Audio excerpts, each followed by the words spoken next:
Boutembo Direct, il est temps de vous informer. Voici les sommaires.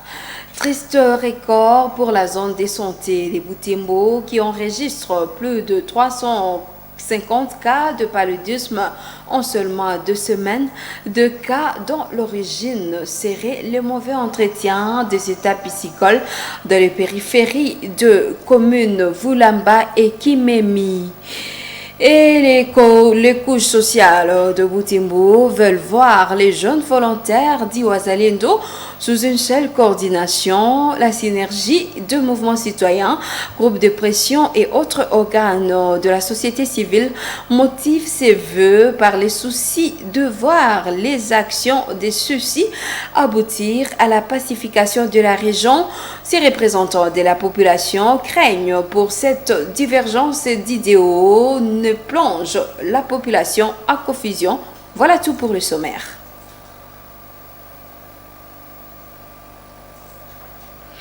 Voici les détails de votre journal.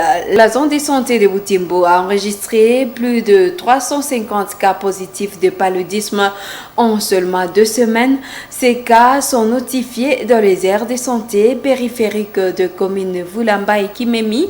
Les prestataires sanitaires avancent que la multiplicité d'états piscicoles en serait la cause majeure. Le point focal de la lutte contre le palu en zone de santé de Boutembo, Monsieur Adélard Campéré l'a dit au cours d'un point de presse au bureau de la DP Santé de Boutembo ce lundi 22 juillet. Nous suivons le reportage de Myriam Pekitaouité. Ce lundi 22 juillet, les animateurs de la division provinciale de la santé, DPS, Antenne de Boutembo, ont réuni les acteurs de la presse de Boutembo pour l'heure du point de presse hebdomadaire de la mise à jour de la situation sanitaire. Au cours de cette séance, la DPS a fait le point sur la montée des cas du paludisme dans la zone de santé de Boutembo. C'est le point focal des palus dans cette zone de santé qui a présenté ces données à la presse. D'après lui, cette montée des cas s'observe depuis 2 semaines. La commune Vulamba et celle de Kimemi, composant la zone de santé de Boutembo, ont enregistré 768 cas suspects de paludisme, signale le point focal des palus à zone de santé de Boutembo. Parmi ces cas, 359 ont été confirmés positifs. Beaucoup de ces cas proviendraient des aires de santé des périphériques où s'observe la prolifération des états piscicoles non entretenus. Vulamba, l'aire de santé de Vuvatsi, l'aire de santé de Vulindi. Et en faisant beaucoup plus de recherches, nous avons trouvé que ces aires de santé sont submergées par des états piscicoles. Nous avons identifié plus de 500 états piscicoles qui ne sont pas bien entretenus. Et cela constitue des gîtes larvaires pour les moustiques. C'est quand, statistiquement, vous allez voir que ce sont ces aires de santé qui sont pourvoyeuses d'immondices, qui sont aussi pourvoyeuses de moustiques. Toutes les couches sont touchées par cette situation, y compris les femmes enceintes. Pour éviter d'être victimes de cette maladie, le point focal du palu, zone de santé de Boutembo, appelle les femmes enceintes à suivre scrupuleusement le programme de consultation prénatale pour bénéficier de conseils et limiter le paludisme. On va faire la propreté dans nos parcelles et dans nos maisons. La deuxième précaution qu'on doit faire, c'est d'utiliser correctement la moustiquaire imprégnée d'insecticides. Et vous verrez, les gens, au lieu d'utiliser les moustiquaires, ils les utilisent pour l'autre effet. Par exemple, vous verrez les gens encadrer des jardins avec les moustiquaires, ce qui n'est pas bon. D'amener les mamans à aller à la CPN, dans la prise en charge correcte des cas. Le paludisme est l'une des maladies fréquentes en ville de Boutembo et à la base de plusieurs cas de décès.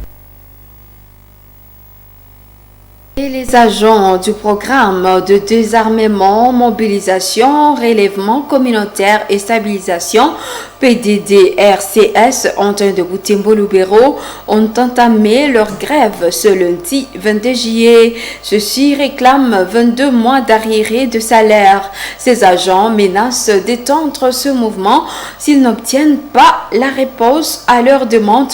Nous suivons le reportage de Sami Oenda et Luciana Msiviroa. Tempo, concrétisent leurs promesses, seuls de cesser le travail. Ils sont sit-in devant l'office de travail depuis très tôt le matin de ce lundi pour réclamer leurs droits. Porteurs de messages d'indignation, ces agents imprimaient des messages qu'ils ont plaqués contre le mur du bureau.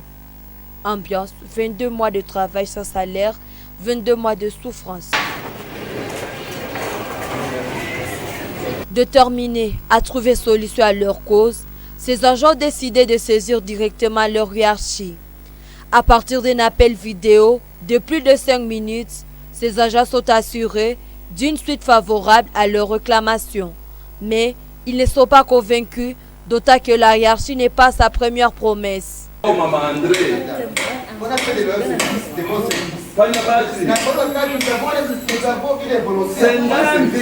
Mumbere Moueni, agent en charge de sensibilisation, communication et médias, retire la position de ses collègues sécher le travail pendant une semaine. Au cas où il n'obtiendra pas gain de cause, ceci menace d'organiser une marche avec les ex-combattants. Depuis le 5 juillet, nous sommes en train de rappeler à tout le monde, à toutes les autorités, que nous continuons toujours à réclamer notre salaire. Et rien que ça. Vous savez que tous ces agents qui sont autour de vous, ce sont des grandes personnes, ce sont des personnes qui ont laissé leur famille pour que le travail ou pour que le programme soit ce qu'il est aujourd'hui. Et vous êtes sans ignorer qu'ici récemment, nous avons même lancé des activités à votre présence à la mairie. Et cela doit refléter quand même la conscience de nos autorités. Et c'est pourquoi, depuis octobre 2022, nous continuons toujours à réclamer ce qui est le nôtre. Et c'est le salaire. Donc c'est ça. Et nous sommes ici, et durant au moins 7 jours, nous serons en train de faire ce que vous voyez vous-même. Et après 7 jours, nous allons faire une marche de grandes envergures avec tous les ex-combattants. Parce que la fois passée, je vous ai dit que même ces ex-combattants continuent à réclamer leur carte biométrique. Les agents du PDD RCS ont débuté la démarche de la réclamation de leur salaire depuis mai 2023.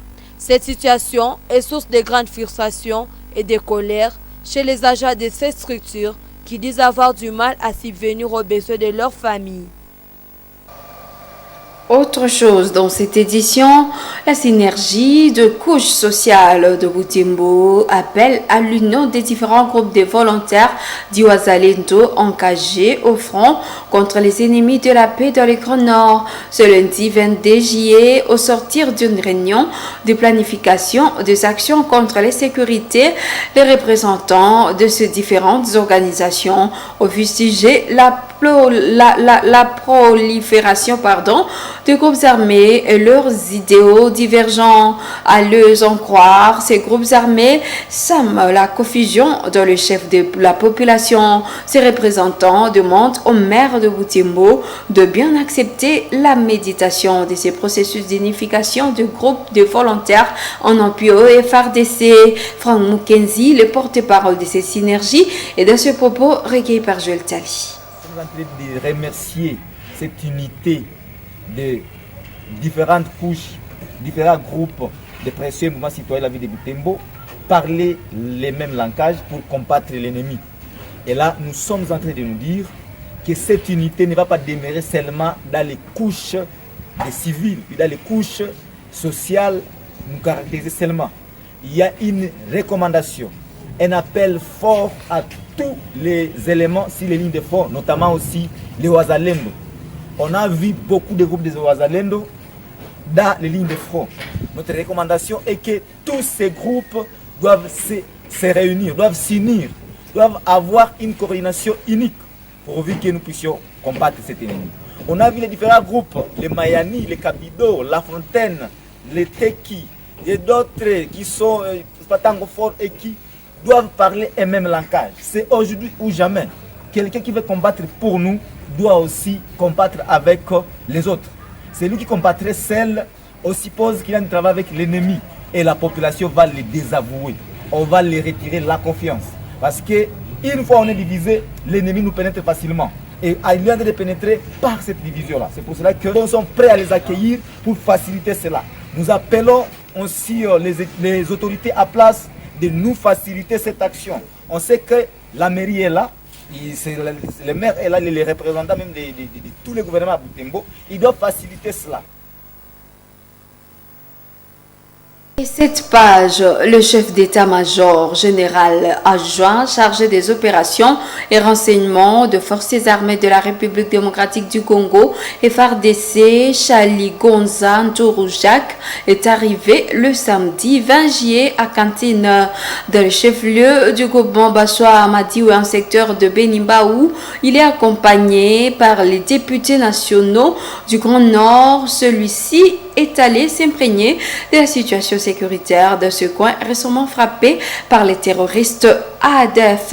Nous suivons les reportages de Mon Ampendi Manzekele à ce jour dans cette région.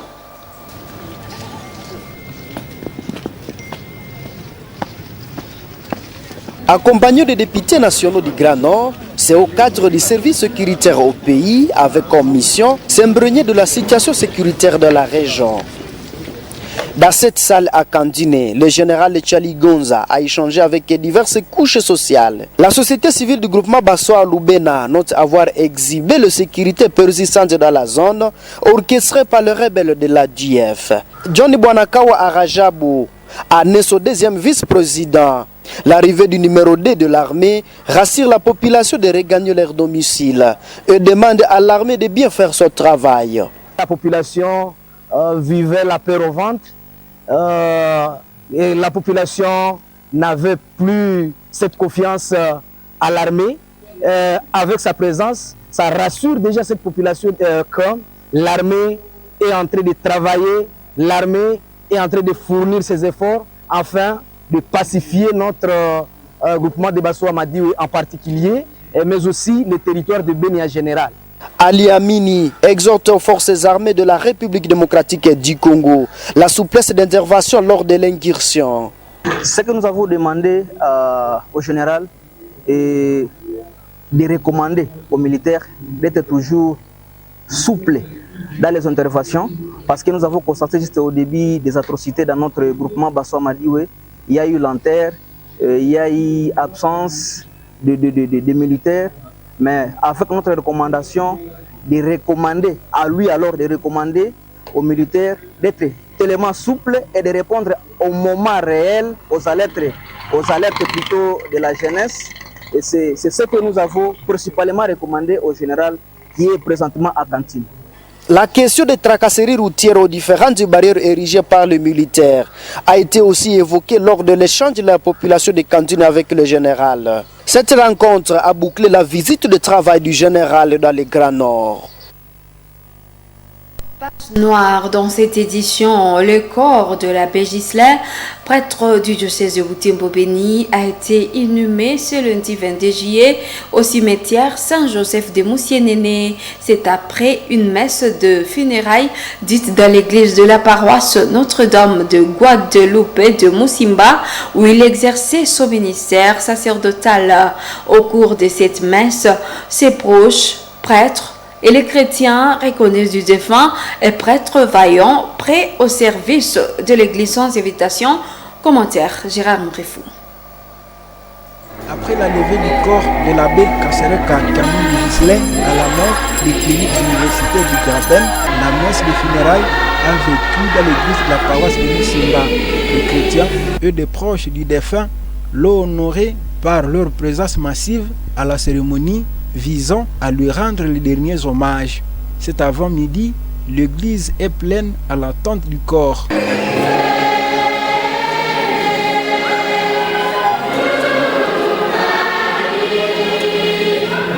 L'abbé Katinge Valérien a présidé la messe au nom de Monseigneur Sikoudi Palouk Melchisedek en mission. Des allocutions au cours de cette Eucharistie de la part des représentants des différents services et structures représentées à cette cérémonie. Il a été noté de M. l'abbé Kasereka Kamou Ghislain, un homme vaillant et prêt au service de l'Église. Plusieurs personnes qui regrettent sa disparition reconnaissent que l'abbé Ghislain est prêtre de multiples dons. Cher abbé Kasereka Kamou Ghislain, repose en paix. Beaucoup de tes confrères te louent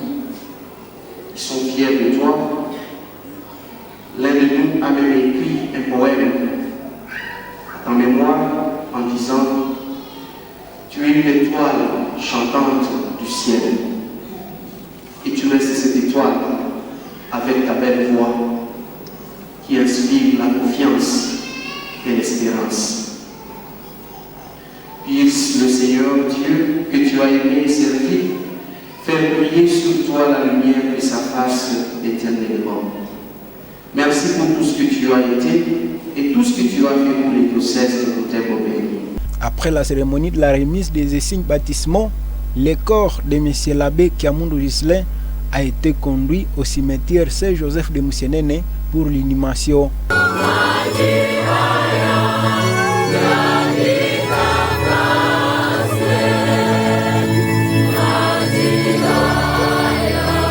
M. l'abbé Kasereka Kiamundu Ghislain fut prêtre du diocèse de Butembo-Beni depuis 1999. Ce dernier faisait partie de la deuxième promotion des prêtres ordonnés par Monseigneur Sikuli Paluku Melchisedek après son épiscopat.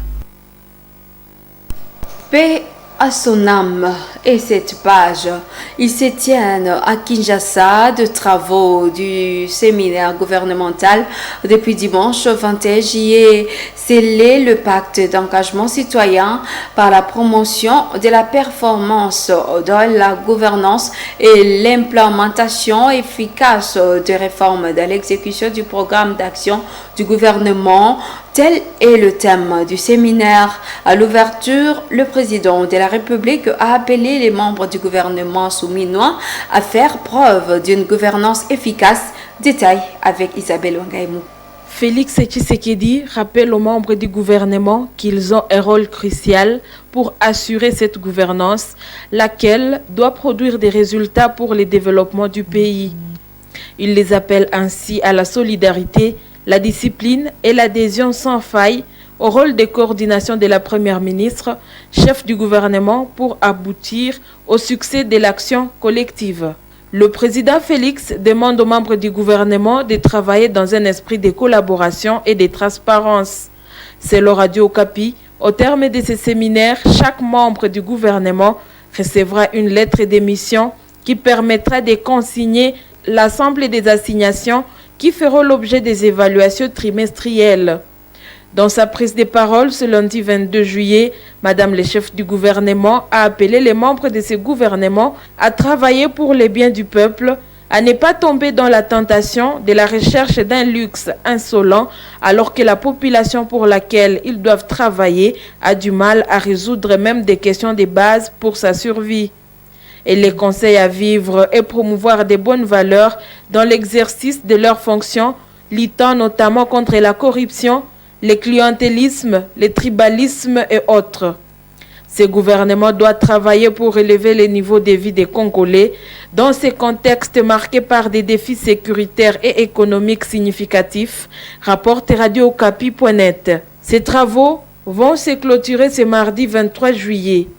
En sport, l'Université de l'Assomption au Congo et l'Université catholique du Graben ont joué samedi 20 juillet un match amical de basketball. La rencontre a eu lieu au stade de l'Amitié de l'Itave. Le match a tourné à l'avantage de l'UAC sur table par 58 contre 54 à faveur de l'UAC. Delphin Vouya dans ce reportage de Jérôme Refou. Universitaire, l'équipe de basketball de l'Université de l'Assomption au Congo est partie du site Kambali jusqu'au stade de l'Amitié de l'Itave. Aussitôt arrivés, les joueurs de l'UAC s'échauffent quelques minutes à l'attente de leurs adversaires de l'UCG.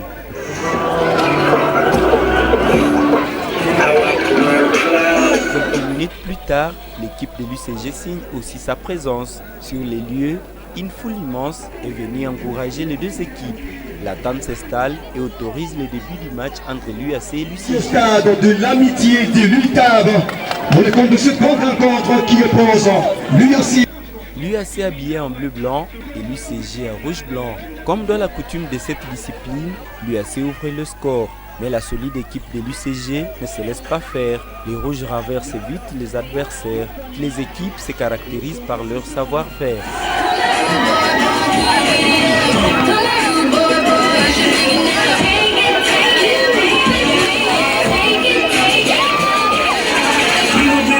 Quelques minutes avant le coup de sifflet final, l'équipe de l'UAC s'active et marque plusieurs paniers pour créer la différence.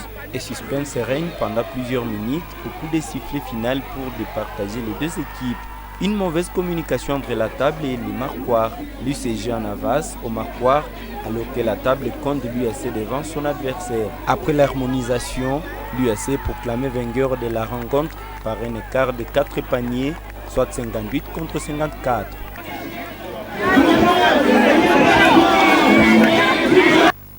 C'est la fin de cette édition. Merci à vous de l'avoir regardé. Au revoir.